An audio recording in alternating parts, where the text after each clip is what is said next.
ku rwego rwa leta havuguruwe igitabo cy'amategeko ahana ibyaha mu Rwanda kugira ngo abagaragareho icyo cyaha cya ruswa bahanwe by'intangarugero.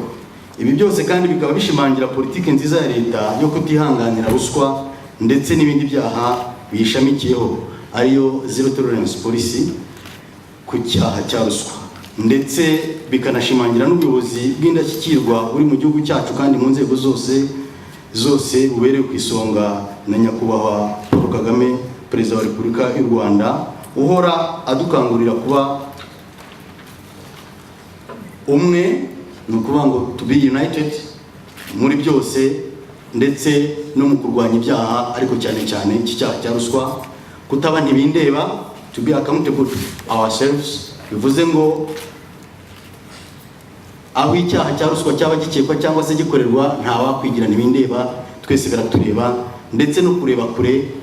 Bivuga ngo kuri iki cyaha tureke kureba amafaranga umuntu aba yatwaye, ahubwo turebere hamwe ese ayo mafaranga ari gukorera iki Abanyarwanda, yari gukorera iki abaturarwanda, kugira ngo imibereho yabo izamuke, ari nayo inshingano yacu. Kuko nk'uko twabivuze, ruswa igira ingaruka ku mutekano n'ubutabera, ndetse ikaba n'imbogamizi ikomeye ku miyoborere myiza n'imitangire ya serivisi nziza. Byaragaragaye ko nta gihugu na kimwe kirangwamo ruswa gishobora gutera imbere, kuko niho usanga abantu bahora mu kaduruvayo cyangwa imidugararo, bitewe n'uko abantu bamwe badashyira inshingano zabo mu bikorwa uko byakagombye, ahubwo ugasanga ibyakagiriye akamaro igihugu n'abaturage birajya mu maboko y'abantu bake kubw'inyungu zabo.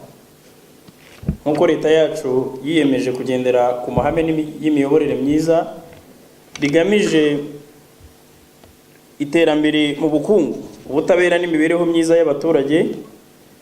ibi byose ntabwo byagerwaho mu gihe haba hakirangwa ruswa mu nzego